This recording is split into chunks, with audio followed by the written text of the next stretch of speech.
kemarin ada satu aset satu-satunya diserahkan ke saya untuk menjual.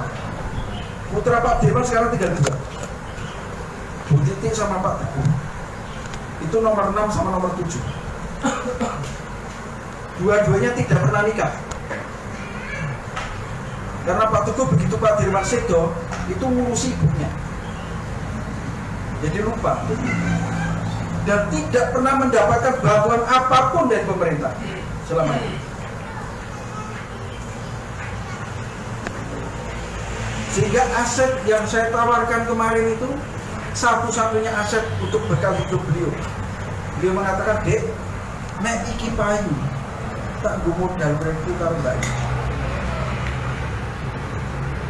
Beliau sekarang tinggal di Pewilahan, tanah hak Pewilahan, dan sudah dikembalikan ke negara. Jadi kalau beliau meninggal nanti itu sudah milik negara. Beliau udah nggak punya apa-apa. Tinggal rumah sakit ini lah yang masih milik beliau karena peninggalan itu.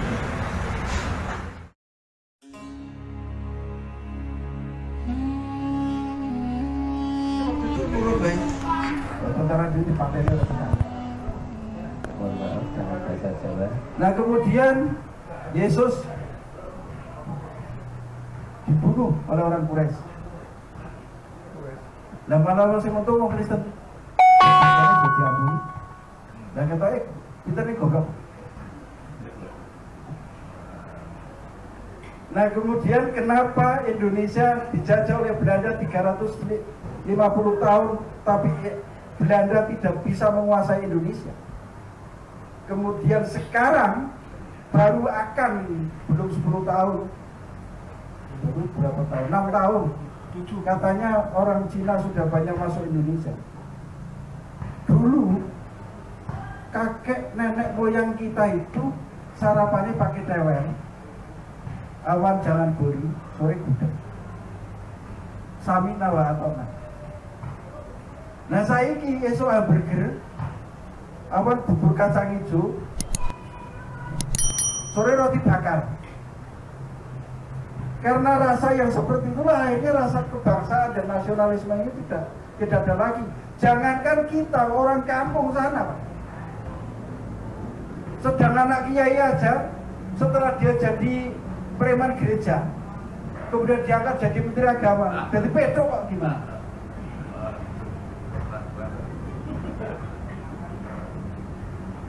Ini bukti kenyataan.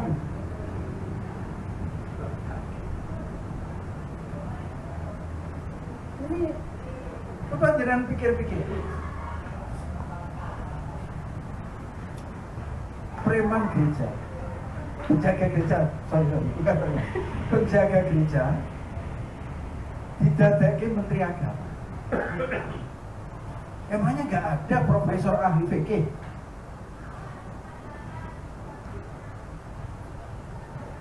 Banyak di Indonesia ini, tapi tidak pernah dijadikan menteri karena tidak bisa diatur.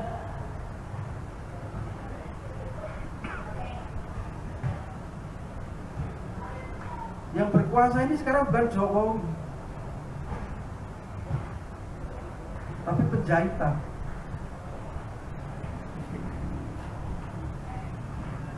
Konon ceritanya di kampungnya sana mayoritas itu PKI.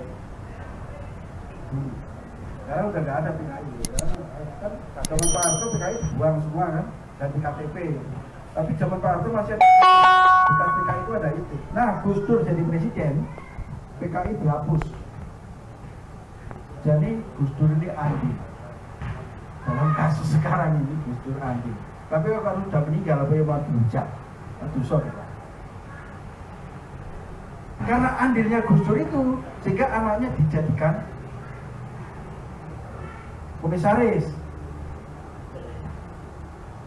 Walaupun tidak pas, dia ahli sayur bening dijadikan komisaris Garuda, ya orang nyambung.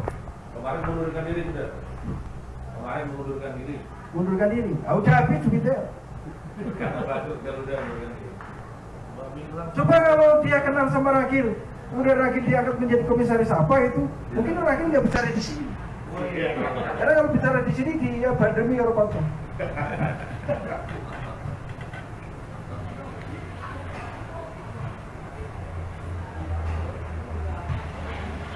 Katanya. Tapi ini fakta betul, bapak-bapak sekalian. Saya pernah naik pesawat dari Batam mau pulang ke Yogyakarta. Di dalam pesawatnya itu di Gilai, di Jakarta. Kemudian saya nginep di bandara itu. Jam 12 malam. Itu ada pesawat dari Tiongkok mendarat. 2 pesawat. Itu mau ke Ternate. Dan jam 3 itu orang-orang itu 2 pesawat itu naik ke Ternate. Semuanya orang Cina dan membawa minuman keras itu, kayak botol-botol itu. Malah berkelahi sama itu penjaga porter itu, karena tidak boleh dibawa tapi dia maksa. Nah saya turun di situ, masih agak ngantuk-ngantuk dikit. Saya turun. Ada apa mas? Ini pak, kan nggak boleh bawa kayak gini kok, malah ini bapak ini maksa. Keplak sebelah itu. Gimana pak? Ini kan saya nggak boleh nanti. Ini pak pelanggaran enggak, mau Cina pak, dipateni ya orang melanggar. Jadi dia ngalah. Dikasih. Dan itu tiap malam, kata porter itu. Dan nggak tahu sekarang. Itu tahun 2020. Tiap malam kata. Setiap malam 2 pesawat dari Jakarta ke Ternate. Karena di sana itu ada tambang yang sedang diolah oleh mereka. Kalau kita diam, dengan ini 10 tahun nanti mayoritas. Emangnya kita bodoh? Nah, enggak lah. Ada tetangga saya itu sudah berita, orang kafir buka toko di situ, namanya tokonya Sumber Rezeki. Di jalan. Kalau saya masuk ke gang saya itu sebelah kiri. Tadinya didiamkan saja sama anak-anak. Dulu ini. Ada kayak. Oh anu, Cina. Terus gimana tak didiamkan aja? Setelah mulai sore maghrib bawa mercon. Disuruh punya lagi. Iya. Ya lapor Pak RT. Pak RT-nya lari ke tempat saya. Tak, itu yang punya Sumber Rezeki lapor katanya tadi ada mercon jeblok berwahid. Saya bilang jawaban baik. Ngeleke wong sholat maghrib aja. Ngoten nggih. Seminggu kemudian undang orang teman-temannya dia itu sembayangan. Orang kafir kan sembayangan orang tenanan. Kemarin ada satu aset satu-satunya diserahkan ke saya untuk menjual. Putra Pak Dirman sekarang tinggal 2. Bu Titi sama Pak Teguh. Itu nomor 6 sama nomor 7. Dua-duanya tidak pernah nikah. Karena Pak Teguh begitu Pak Dirman sedo, itu ngurusi ibunya. Jadi lupa. Dan tidak pernah mendapatkan bantuan apapun dari pemerintah selama ini. Sehingga aset yang saya tawarkan kemarin itu satu-satunya aset untuk bekal hidup beliau. Dia mengatakan, "Dek, nek iki payu tak gue modal berarti karo mbak." Beliau sekarang tinggal di Pewilahan, tanah hak Pewilahan, dan sudah dikembalikan ke negara. Jadi kalau beliau meninggal nanti itu sudah milik negara, beliau udah nggak punya apa-apa. Tinggal rumah sakit inilah yang masih milik beliau karena peninggalan itu.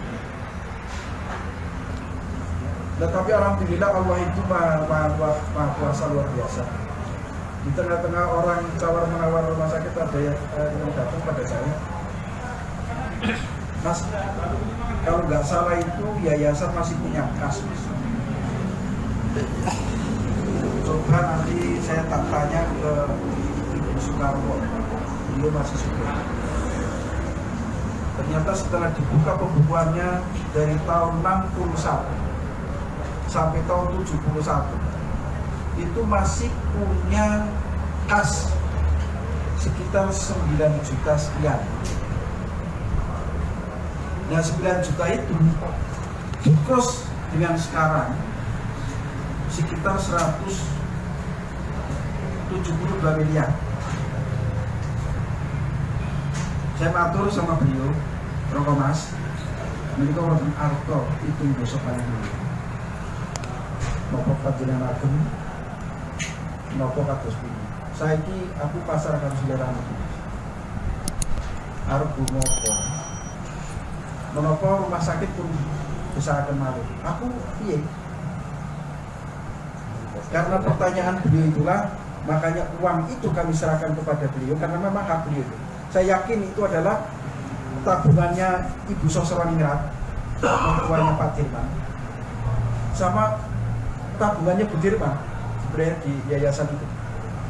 Saya kembalikan beliau, kemudian rumah sakit ini insya Allah akan kita jadikan monumen hidup perjuangan keluarga penerima besar syukur.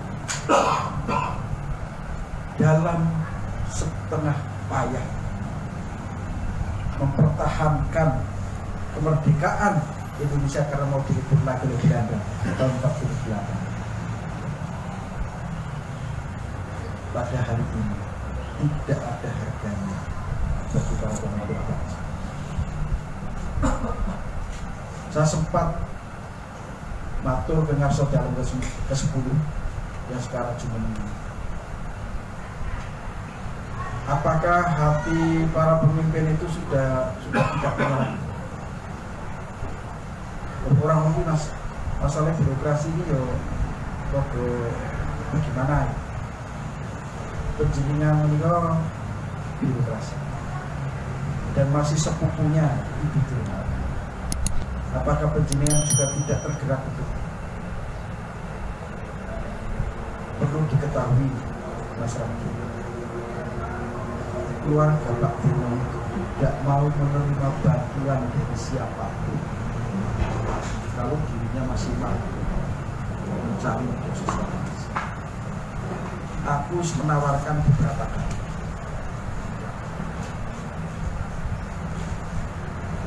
Saya yakin Bapak, kalau misalnya Jokowi hari ini kan dia ngumbar jabatan kepada siapa saja, termasuk pengamen saja dikasih jabatan. Mbok sowan ke dalam Sudirman, wong rondo pokoknya disowani kok, putra pendiri bangsa ora disowani itu.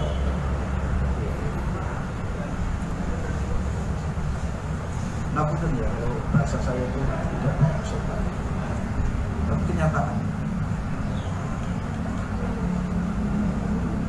Matur, nuwun sewu Pak Bambang Cahya, penjenengan putra pendiri bangsa.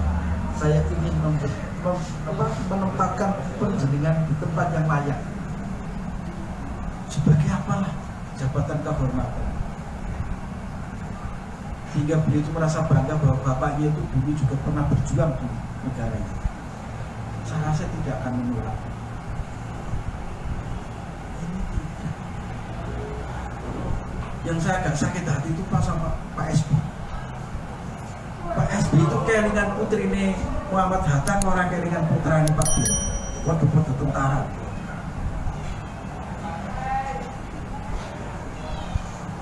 Yang ingat pada Pak Dirman hanya Pak Harto. Takbir! Allah! Maaf ini nyata. Rumah sakit Panglima Besar Sudirman ini selama Pak Harto berkuasa itu 3 kali kami mendapatkan bantuan. Pertama kali gedung bedah, kemudian ronsen, yang terakhir dana operasional tahun 87 itu 9.235 rupiah. Kemudian putrane Pak Habibie nyekar ke Taman Makam Pahlawan, mampir ke rumah sakit, semua pasien yang ada di situ dibayar oleh Mas Ilham. Yang lainnya enggak. Jadi saya kemarin kelakar sama teman-teman, Mega gimana? Mega itu kecilnya bareng sama putra Pak Dirman. tiap main bareng itu mana. Tapi waktu beliau jadi presiden, ini nyata ini, saya nggak buat-buat, apalagi gawe-gawe. Saya ndereki beliau ke Jakarta pada waktu itu ada acara apa gitu. Kemudian mau pulang ke Yogyakarta, tidak ada pesawat. Pesawat satu-satunya sudah mau dipakai oleh kepresidenan karena presiden waktu itu belum punya pesawat. Megawati sudah ada di dalam. Akhirnya pas Pampres mengizinkan kami berdua dengan Pak Bambang Cahyadi ini naik pesawat. Setelah sampai di dalam pesawat, mereka itu tanya, bisa? Nah pas Pampres jawab, putra ini Pak Bambang. Kecilnya pada loh, kecilnya bareng. Oh, ya wes, oh gitu aja. Nah ini kemarin kami kelakar-kelakar itu, ya kan kecilnya bareng, kenapa Bu Mega nggak ingat? Semasa Bu Mega jadi presiden, setiap mengingat barang yang baik, setelah dia itu kaget dengan goyangannya Mas Dimas, sehingga lupa apa yang harus dia kerjakan. Begitu mau melakukan kebenaran, ingat lagi goyangannya Mas Dimas, sehingga lupa apa yang harus dia kerjakan. Dan memangnya kan benernya kan begitu. Apa dia pernah waktu jadi presiden ada kebenaran menjadi Indonesia ini benar? Jadi nggak pernah jadi siapa-siapa masalahnya. Jadi ngomong saya bebas saja. Kecuali saya pernah menjadi staf ahli gitu. Ya maaf, pernah. Saya menjadi staf ahli bidang khusus wakil presiden Hamzahas 1 tahun. Karena saya aktivis P3. Selama 1 tahun saya menjadi stafnya Pak Hamzahas, 2 kali saya menjadi saksi di pengadilan. Artinya staf khusus itu ya kerjanya kayak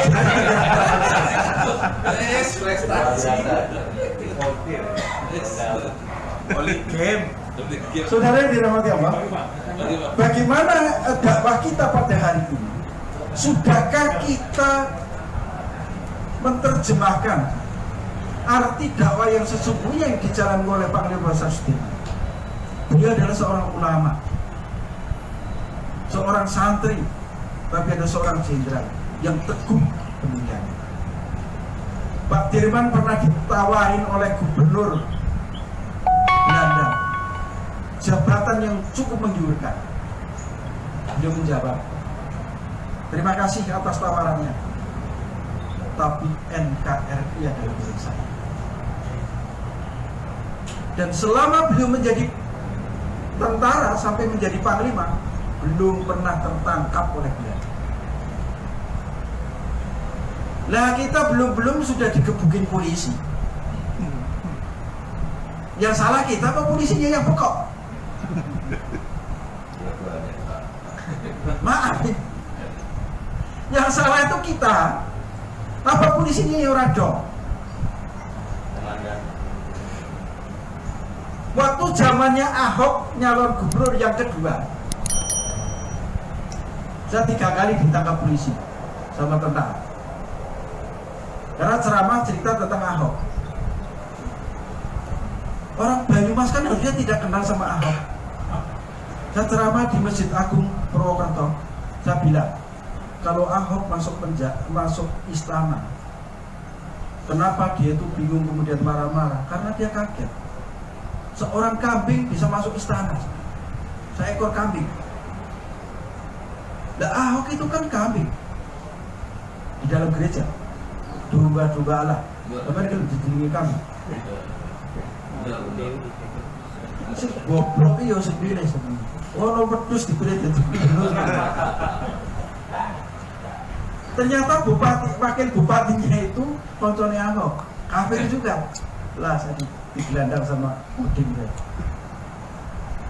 Nah teman-teman Kokam Banyumas ora trimo, butuh rumah dinas wakil bupati harus dibakar, ditokne saya. Yang kedua di Manado. Habis tak beri kabar, aku ki keliru ngomong apa ya? Ya, jenis orang ngomong kan kadang keliru ya. Direkam pakai HP kayak gini. Saya pulang dari tempat nasi mau ke bandara, dicegat polisi, dibawa saya ke polisi. Sampai alhamdulillah si perekam itu tidak paham hal. Saya lihat ada bukti bapak itu ceramahnya lagi provokatif dan sebagainya. Tak belok mana bukti. Nah, saya kotak-katik bicara bisa ngapus. Pas gendel Pak Unul itu di sowan ke komandan masuk dagang. Oke, terima kasih. Sekarang sampai